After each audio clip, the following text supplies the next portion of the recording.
Hello viewers, আজকে সিনেমার গল্পটা বলবো। তার নাম হচ্ছে কাসু, যার অর্থ হচ্ছে ভুল। এটা একটা ক্রাইম থ্রিলার মুভি। মুভির গল্পটা শুরু হয় একটা কালো কাপড় পরিহিত একটা চোখ মুখ ঢাকা মানুষ একটা বাসা একটা মহিলার বেডরুমে আসে, যেখানে তাকে তার হাত বেঁধে ফেলে বিছানার সাথে, একটা ধারালো চাকু দিয়ে ক্ষত বিক্ষত করে নৃশংসভাবে তাকে হত্যা করে। এই মহিলার নাম হচ্ছে প্রীতি সাক্সেনা, যে ইন্ডিয়াস টাইম পত্রিকার ওনার। ইন্সপেক্টর লোখান্ডে ঘটনাস্থলে আসে, সেই ঘটনা ভয়াবহতা দেখে ঘাবড়ে যায়। এর পরের সিনেতে আমরা দেখি যে তারা থানায় বসে এই নিয়ে গল্প কথা বলছে যে ফরেন্সিক রিপোর্ট অনুসারে প্রীতিকে ধর্ষণের উদ্দেশ্যে মারা হয়নি, তাকে 6 ইঞ্চি লম্বা একটা চাকু দিয়ে মারা হয়েছে, ধারালো চাকু দিয়ে। তারা এও জানতে পারে যে প্রীতির যে হাজবেন্ড শেখার সাকসেনা যখন বাসায় আসে, তাকে পিছন থেকে আঘাত করা হয়, সে বেহোশ হয়ে পড়ে, সে এখন হাসপাতালে আছে। তবে শেখারের আঘাতটা খুব একটা গভীর নয়। আর এটাও জানতে পারে যে প্রীতি জীবিত থাকতে তার সম্পত্তিতে শেখারের কোনো অধিকার ছিল না, তবে প্রীতি মারা যাওয়ার পর শেখার এই সম্পত্তির মালিক হবে। আর এটার ভিত্তিতে তারা শেখারের উপর সন্দেহ করে, শেখারের সাথে গিয়ে দেখা করে, তাকে জিজ্ঞাসাবাদ করে। শেখার যখন হসপিটাল থেকে ফিরে আসে, তারা তাকে থানায় ডেকে পাঠায়, আর তার উপর এটা আরোপ লাগায় যে শেখার তার ওয়াইফ প্রীতিকে হত্যা করেছে। তবে শেখার কোনোভাবে এটা মানতে রাজি না।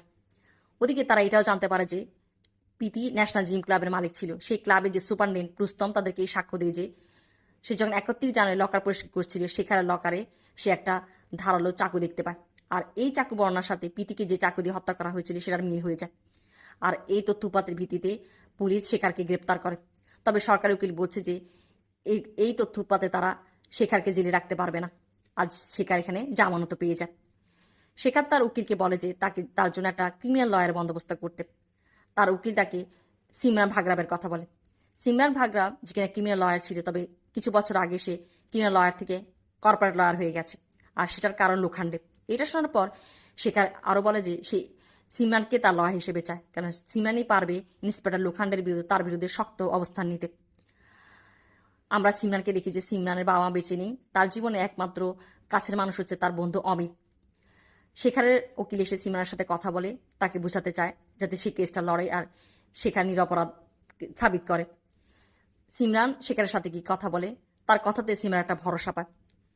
সিমরান একদিন তার বন্ধু অমিতের সাথে বসে একটা রেস্টুরেন্টে কথা বলছিল, সেখানে ইন্সপেক্টর লোখান্ডে আসে আর বলছে যে সিমরান এখন অপরাধীদের সঙ্গ দিচ্ছে, আগে কিনা লোখান্ডের সাথে অপরাধীদেরকে শাস্তি দিত। সে অজিতের কথা বলে যে অজিত পুলিশ হেফাজতে মানে পুলিশ কাস্টাডিতে আত্মহত্যা করেছে। সিমরান এখানে কথা বাড়ায় না, বাসায় চলে আসে। বাসায় এসে অমিতকে সবকিছু খুলে বলে যে কিছু বছর আগে সে অজিতের কেস লড়েছিল, অজিত মার্ডার কেসের আসামি ছিল। তার মা তাকে অনেক বলে যে অজিত এই মার্ডারটা করেনি, তবে লোখান্ডে অজিতের বিরুদ্ধে তাকে সমস্ত সাক্ষ্য প্রমাণ দেয়, আর সিমরান তাকে সাজা দেয়, তার ফাঁসি হয়। যে পরে সিমরান এটা জানতে পারে যে লোখান্ডে জানতো যে অজিত নিরপরাধ, যদিও অজিত অপরাধ চক্রের সাথে জড়িত ছিল, তারপরও সেই সাক্ষ্য প্রমাণগুলো সিমরানকে দেয় না। এটা জানার পর সিমরানের কাছে অনেক খারাপ লাগে, আর এরপর থেকে সে কোনো ক্রিমিনাল কেস লড়ে না। আর এখন সে শেখারের কেস এই জন্য লড়তে চায় যে তার মনে হয় যে শেখার নিরপরাধ আর সে তাকে বাঁচাবে। সিমরান তার বন্ধু অমিতকে নিয়ে শেখারের অফিসে আসে আর তাকে কিছু শর্ত রাখে যে সে কেসটা লড়বে, তবে কিছু শর্ত আছে। তাকে সব কিছু খুলে বলতে হবে, কিছু লুকানো যাবে না। আর এই কেসের মাঝখানে যদি তার মনে হয় যে শেখার অপরাধী, তবে সেই কেসটা আর লড়বে না। আর এই কেসে তাকে সাহায্য করবে তার বন্ধু অমিত। অমিত আর সিমরান এই কেসটা নিয়ে বেশ স্টাডি শুরু করে। সিমরান গিয়ে শেখারের সাথে দেখা করে, আর শেখার তাকে প্রীতিকে যে রুমে হত্যা করা হয়েছিল সেখানে নিয়ে আসে, আর বর্ণনা করে যে কত বিভৎসভাবে প্রীতিকে মারা হয়েছে। আর এটা বলতে বলতে সে কেঁদে ফেলে। সিমরানের কাছে খারাপই লাগে। শেখার তাকে তার ব্যক্তিগত জীবন সম্বন্ধে বলে যে শেখারের সাথে সিমরান দেখা হয়েছিল একটা পার্টিতে, সেখানে তাদের দুজনকে পছন্দ করে। যদিও শেখার একজন ছোটোখাটো সাংবাদিক ছিল, সিমরানের বাবা একজন বড় সাংবাদিক, তারা ধনী। সিমরান টাইমস ইন্ডিয়া এবং ন্যাশনাল জিম ক্লাবের মালিক, তা সত্ত্বেও সে শেখারকে বিয়ে করে। তাদের দুজনের মধ্যে যে ধনী গরিবের তফাৎ, সেটা তারা দূর করতে পারেনি। তাদের দুজনের মধ্যে কখনোই মনের মিল হয়নি, যদিও তারা স্বামী স্ত্রী হিসেবে থাকতো। তার কথা শুনে সিমরানের কাছে শেখারকে একটা ভালো মানুষ মনে হয়, আর এভাবেই সিমরান শেখারকে আস্তে আস্তে পছন্দ করতে শুরু করে। সিমরানের বন্ধু অমিত বুঝতে পারে যে সিমরানে শেখারের প্রতি একটা লাগাব হয়ে গেছে, আর এই কাজটাকে সে বেশ পার্সোনাল নিয়ে ফেলেছে। একদিন অমিত সিমরানকে নিয়ে বাইরে কোথাও পার্টিতে যেতে চায়, তবে সিমরান বলে যে এই কেস নিয়ে সে খুব ব্যস্ত, কাজের কথা বললে অমিত অনেক রাগ করে যে সিমরান সবসময় এই কেসটা নিয়ে ব্যস্ত থাকতে চায়, সে সব কিছু ভুলে গেছে। তবে সিমরান এটা নিয়ে তার সাথে কথা কাটাকাটি হয়, অমিত চলে যায়। সিমরানকে আমরা দেখি যে সে শিকারের সাথে গিয়ে কেসের বিষয়ে কথা বলতে থাকে, তারা দুজন একসাথে সময় কাটায়। এভাবেই তাদের দুজনের মধ্যে ভালো একটা সম্পর্ক হয়ে যায়, তারা দুজন দুজনকে পছন্দ করে ফেলে। ওদিকে অমিত, যে কিনা কিছুদিনের জন্য শহরের বাইরে গিয়েছিল, সে যখন ফিরে আসে সিমরানের সাথে দেখা করতে আসে। সিমরানের ভাবসাব দেখে সে বুঝে যায় যে সিমরানের মনে ভালোবাসার রং লেগেছে। তার বুঝতে বাকি থাকে না যে সে মানুষটা হচ্ছে শিখার। ওদিকে অমিতেও সিমরানকে মনে মনে ভালোবাসে, তার কাছে খারাপই লাগে। সিমরান তাকে একটা চিঠি দেখায়, সেটা একটা টাইপ করা চিঠি যেখানে হি ইজ ইনোসেন্ট লেখা থাকে, যেখানে টিটা একটু উপরে উঠা থাকে। আমরা এখানে দেখি যে অমিত তাকে বোঝাতে চায় যে তার মনে হয় যে শেখার অপরাধী, তবে সিমরান কেসটা নিয়ে বেশ সিরিয়াস। আর এই নিয়ে অমিতের সাথে তার কথা কাটাকাটি হয়। একটা পর্যায়ে সে অমিতকে এটা বলে ফেলে যে অমিত যদি এই কেসটা নিয়ে তার কোনো সংশয় থাকে তবে এই কেস থেকে সে সরে যেতে পারে। অমিত চলে যায়। পরের দিন এই কেসের প্রথম শুনানি, আর সিমরান শেখারকে নিয়ে কোর্টরুমে আসে। এখানে আমরা অমিতকে আগে থেকেই দেখি। অমিত সিমরানের জন্য অপেক্ষা করছিল, আর সিমরান আসতেই অমিত তাকে বলে যে অমিতের জীবনে একটাই দুর্বলতা, সে সিমরানকে তার জীবনে কোনো মোড়ে একলা ছেড়ে যেতে পারবে না। কেসের শুনানি শুরু হয়। সরকারি উকিল বর্ণনা করে যে শেখার তার ওয়াইফ প্রীতিকে হত্যা করেছে তার বিপুল সম্পত্তির জন্য। ওদিকে সিমরান বলছে যে শেখার নিরপরাধ, আর সেটা সে প্রমাণ করবে। তারা প্রথমে নিয়ে আসে সাক্ষ্য হিসাবে প্রীতির বান্ধবী শালিনীকে। শালিনী সম্বন্ধে শেখার সিমরানকে বলেছিল। শালিনী এখানে সাক্ষ্য দিয়ে যে প্রীতি তাকে বলেছিল যে সে শেখারকে তালাক দিতে চায়, আর এজন্যই শেখার তার প্রীতি সম্পত্তির জন্য তাকে হত্যা করেছে। ওদিকে সিমরান শালিনীকে ক্রস এক্সামিনেশন শুরু করে, আর সে শালিনীর বিরুদ্ধে এই অভিযোগ তুলে যে শালিনী শেখারকে সবসময় ফোন করে বিরক্ত করতো, আর একটা প্রেমপত্র নিয়ে আসে দেখায়। আর এগুলো শেখার প্রীতিকে জানিয়ে দেয়। আর এভাবে প্রীতি আর শালিনীর মধ্যে বন্ধুত্ব 6 মাস আগেই ভেঙে পড়ে। আর এই জন্যই শালিনী তার ব্যক্তিগত বিদ্বেষ মেটানোর জন্য শেখারের বিরুদ্ধে আরোপ লাগিয়েছে। সেই দিনের জন্য কেসটা মুলতবি করে দেওয়া হয়। পরের দিন সরকারি উকিল রিটা নামে একজন মেয়েকে নিয়ে আসে, যে শেখারের প্রাক্তন প্রেমিক। তারা দুজন দুজনকে ভালোবাসতো, তবে ভালোবাসার অফারটা শেখারে দিয়েছিল। বিয়ের কথা উঠলে শেখার এখানে রিটাকে মানা করে দেয়, সে প্রীতিকে তালাক দিতে পারবে না তার ধন সম্পত্তির জন্য। আর আমরা বুঝতে পারি যে ওদিকে সিমরানের মনের অবস্থাটা কেমন। এখানে ন্যাশনাল জিম ক্লাবের যে সুইমিং কোচ জিমি পাড়ারাকে নিয়ে আসা। জিমি পাড়ার সাথে প্রীতির একটা সম্পর্ক ছিল, আর জিমি পাড়া এখানে বলে যে প্রীতি তাকে কোনো একদিন বলেছিল যে শেখারকে সে তালাক দিতে চায়, কেননা শেখারের এক্সট্রা ম্যারিটাল অ্যাফেয়ার আছে। তবে শেখার তার জিম এমন তার ফ্রেজ সব কিছু ভালোভাবে চালাচ্ছে, এই জন্য সে শেখারকে তালাক দিচ্ছে না। সেই দিনের মতো সিমরান এখানে আর জিমি পাড়ারা আর রিটাকে কোনো ক্রস এক্সামিনেশন করে না। কেস মুলতবি হয়ে যায় সেদিনের মতো। সিমরান যখন শেখারের সাথে কথা বলে, সে শেখারকে বলে যে শেখার তাকে ধোকা দিয়েছে, মিথ্যা বলেছে। এটা বলে সে কাঁদতে থাকে, আর বলে যে সে বলেছিল যে কেসটা সে মাঝখানে ছেড়ে চলে যাবে যদি সে মিথ্যা বলে। সিমরানের মনের অবস্থা অনেক খারাপ, যেটা অমিত বুঝতে পারে। অমিত একদিন সিমরানের জন্য জিমি পাড়ার সম্বন্ধে অনেক তথ্য উৎপাত নিয়ে আসে, তবে সিমরান এখানে বলে যে সে কেসটা আর লড়বে না। অমিত তাকে বোঝায় যে সে একজন উকিল, এভাবে সে মাঝপথে কেস ছেড়ে দিতে পারে না। আর সে কেনই কেসটা ছেড়ে দিতে চাচ্ছে, এই জন্য যে শেখার রিটাকে পছন্দ করতে ভালোবাসতো। আর এভাবেই সে সিমরানকে অনেক বোঝা, তার উপর রাগ করে, আর তাকে প্রফেশনাল বিহেভিয়ার করতে বলে। সিমরান অমিতের কথা মেনে নেয়। পরের দিনে আমরা দেখি যে সিমরান কোর্টে আসে। এখানে এসে সে জিমি পাড়ারাকে ক্রস এক্সামিনেশন শুরু করে যে সে মেয়ে ঘটিত কারণে তার কান্ট্রি ক্লাব থেকে ন্যাশনাল জিম ক্লাবে এসে জয়েন করেছিল, আর প্রীতির সাথে তার যে শারীরিক সম্পর্ক ছিল এই নিয়ে খোলামেলা আলোচনা শুরু করে।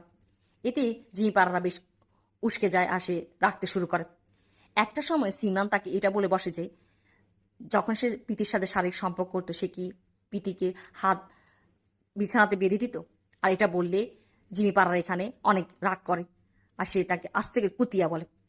আর এখানে আমরা ফ্ল্যাশব্যাকে দেখি যে প্রীতিকে মারার পর তার দেয়ালে কুতিয়া লেখা ছিল। সিমা তাকে বলে যে সে কি বলেছে আবার বলার জন্য, আর জজ এখানে বলতে থাকে যে কোর্টে সে জোরে বলার জন্য সে কি বলেছে। আর জিমি পাড়া এখানে রাগ করে জোরে জোরে বলে কুতিয়া কুতিয়া কুতিয়া। এরপরে সিমরান আদবানি নামে একজন লোককে নিয়ে আসে সাক্ষ্য দেওয়ার জন্য। এই লোকটা ন্যাশনাল জিম ক্লাবের সদস্য, আর তার লকার নাম্বার হচ্ছে 402, যেখানে শিখারের লকার নাম্বার হচ্ছে 502। আর সে তার লকারে একটা ধারালো চাকু রেখেছিল, যার সত্যতা সিমি প্রমাণ করে। এরপরে রুস্তমকে ডাকা, যেহেতু রুস্তম প্রথমে সাক্ষ্য দিয়েছিল যে সে শিখারের লকারে একটা চাকু দেখেছিল। সিমরান তাকে ওই চাকুটা দেখা যেটা আদবানি লকারে হয়েছে, আর রুস্তমকে জিজ্ঞাসা করে যে রুস্তম কোথায় চাকুটা দেখেছিল 502 না 402, যেহেতু 502 লকা শিকার মানা করে দিয়েছে যে সেখানে কোনো চাকু রেখেছিল। এখানে রুস্তম কনফিউজড হয়ে যায়, আর সে সিমরানের জিজ্ঞাসাবাদে বেশ বিচলিত হয়ে পড়ে। একটা সময় তার সাক্ষ্য উল্টে ফেলে, আর সে বলে যে সে কোনো সাক্ষ্য দিতে রাজি নয়, আর এভাবে বলে সে তাকে এখান থেকে অব্যাহতি দিতে বলে। ওদিকে আমরা দেখছি যে এভাবেই সিমরান আস্তে আস্তে শেখারকে নির্দোষ প্রমাণ করতে থাকে। সেই দিনের জন্য কেসটা মুলতবি করে দেওয়া হয়। তারা যখন বাসায় আসে, অমিত তাকে একটা চিঠি দেয়। চিঠিটা একই টাইপ রেকর্ডারে লেখা, হি ইজ ইনোসেন্ট লেখা, আর টিটা উপর দিকে উঠানো। আর পায়েল নামে একটা মেয়ের সাথে দেখা করতে বলা হয়। তারা পায়েল নামে একটা মেয়ের সাথে দেখা করে, আর পায়েলকে পরের দিনই আদালতে নিয়ে আসা হয়, যেখানে পায়েল বর্ণনা করে যে 1.5 বছর আগে তাকে কিভাবে একজন কালো পোশাক পরা লোক চোখ মুখ ঢাকা ধারালো অস্ত্র দিয়ে তাকে ক্ষতবিক্ষত করে, তার হাত পা বেঁধে তাকে মারে, তবে তাকে হত্যা করে না। এটা বর্ণনা করার পর সিমরান তাকে বলে যে সে কি জানে যে পিতিকে সে সেম স্টাইলে অ্যাটাক করে মারা হয়েছে। পায়েল বলে যে হ্যাঁ, আর এটার বলতে সে পুলিশের কাছে এসেছিল, তবে পুলিশ তার কেস নেয়নি। তারা বলেছিল যে এই দুটো কেস আলাদা। এখানে জজ পুলিশের উপর অনেক খেপে যায়, তাদের উপর অ্যাকশন নেমে বলে। সিমরান পায়েলকে জিজ্ঞাসা করে যে পায়েল কি কান্ট্রি ক্লাব এর মেম্বার ছিল কিনা, যেটা জিমি পাড়ার প্রথম যে ক্লাবে কাজ করতো। সিমরান বলে যে হ্যাঁ, আর বলে যে জিমি পাড়ার সাথে তার কোনো সম্পর্ক ছিল কিনা। পায়েল হ্যাঁ বলে, আর এভাবেই পায়েলের সাক্ষ্য তাদের এই কেসের জন্য টার্নিং পয়েন্ট হিসেবে কাজ করে। এরপরেই জজ কিছু সময় নেই আর ফয়সালা শোনায় যে শেখার নির্দোষ, তাকে এই মারার কেস থেকে অব্যাহতি দেওয়া হয়। আদালত থেকে বের হয়ে সিমিকে এখানে ইন্সপেক্টর লোখান্ডে বলে যে সিমরান একজন অপরাধীকে ছাড়া দিয়েছে, শেখারই খুনি। সে সিমরানকে বলে যে সে পায়েলের সম্বন্ধে কোথায় জানতে পেরেছে। সিমরান তাকে বলে যে তাদেরকে চিঠি দিয়ে একজন লোক সাহায্য করত।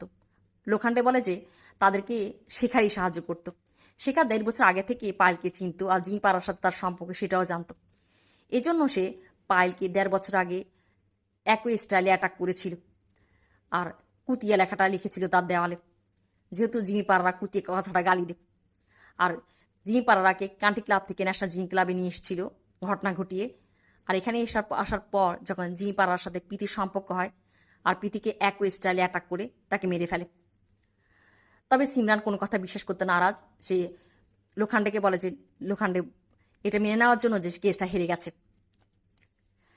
সিমরান রাতে টিভিতে দেখতে পায় যে শেখার ইন্টারভিউ দিচ্ছে যে এই কেসটা সে জিততে পেরেছে আর নির্দোষ প্রমাণিত হয়েছে, সমস্ত কিছুর ক্রেডিট সিমরানের। সিমরানের এখানে মন গলে যায়। সে গিয়ে শেখারের সাথে দেখা করে, তাকে মাফ করে দেয়। সেই রাতটা সে শেখারের সাথে কাটায়। সকালবেলা সে যখন ঘুম থেকে উঠে কাবারে কম্বল রাখতে যায়, আর কম্বল রাখতে গিয়ে তার চোখ পড়ে কাবারে পাশে রাখা টাইপরাইটার উপর। এই টাইপরাইটারটা সেই নামের টাইপরাইটার, যে টাইপরাইটার দিয়ে সিমরানকে টাইপিং করে চিঠি লেখা হতো। আর তার সন্দেহ হয়, সেই টাইপরাইটারটা নিয়ে একটা কাগজে সে হি ইজ ইনোসেন্ট কথাটা লেখে, আর টি টিপতেই টি কথাটা উপরে উঠে আসে। আর তার বুঝতে বাকি থাকে না যে শিকারে এই সব কিছুর পেছনে রয়েছে আর তাকে ধোকা দিয়েছে। সিমরান সেই টাইপরাইটারটা নিয়ে দৌড়ে সেটাকে একটা কাপড়ে পেঁচিয়ে এসে গাড়িতে উঠে। ওদিকে শেখার পিস থেকে এসে তাকে জিজ্ঞাসা করে যে তাদের একসাথে লাঞ্চ করার কথা ছিল।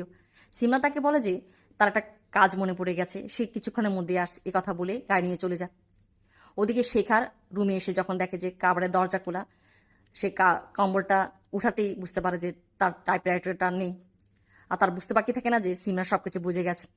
এখানে আমরা শেখারের কুশি চেহারাটা দেখি, যেটা তার আসল চেহারা।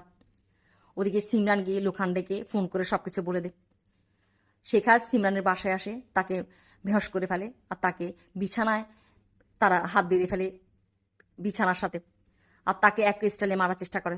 সিমরানের জ্ঞান ফিরে আসে, সে সজোরে একটা লাথি মেরে শেখারকে ফেলে দেয়, আর শেখার এখানে দোতলা থেকে নিচে পড়ে যায় আর ক্ষতবিক্ষত হয়ে পড়ে। এখানে সে জ্ঞান হারায়।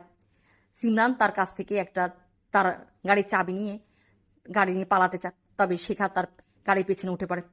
সিমরানের সাথে এখানে তার দস্তদস্তি হয়। একটা সময় সিমরান গাড়িটা একটা লেকের মধ্যে গিয়ে পড়ে। এখানে শেখার সিমরানকে পানিতে চুবাতে চুবাতে মারতে থাকে। সিমরান তার কাছে থাকা ধারালো চাকু দিয়ে শেখারকে মেরে দেয়, আর শেখা এখানে মারা যায়। সিমরান কোনোভাবে নিজেকে বাঁচিয়ে লেকের পাড়ে উঠে আসে। এর পরের সিনেতে আমরা দেখি যে সিমরানকে একটা হসপিটালে। সে যখন জেগে ওঠে, আমরা দেখি যে অমিত তার পাশে বসে আছে। অমিত তাকে বলে যে রিপোর্টার এসেছে একজন সাহসী মেয়ের সাথে দেখা করার জন্য।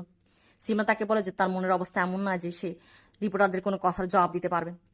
অমিত তার মনের অবস্থা বুঝতে পারে আর তাকে বলে যে কাসুর যে কেউ কারো হতে পারে, মানে ভুল কারোই হতে পারে, তবে সেটা সংশোধনের ক্ষমতা সবার থাকে না, যেটা সিমরান করতে পেরেছে। আর সিমরান এখানে অমিতকে বলে যে অমিত একজন প্রকৃত বন্ধু, যে কিনা সিমরানের সমস্ত মোড়ে তার সঙ্গ দিয়েছে।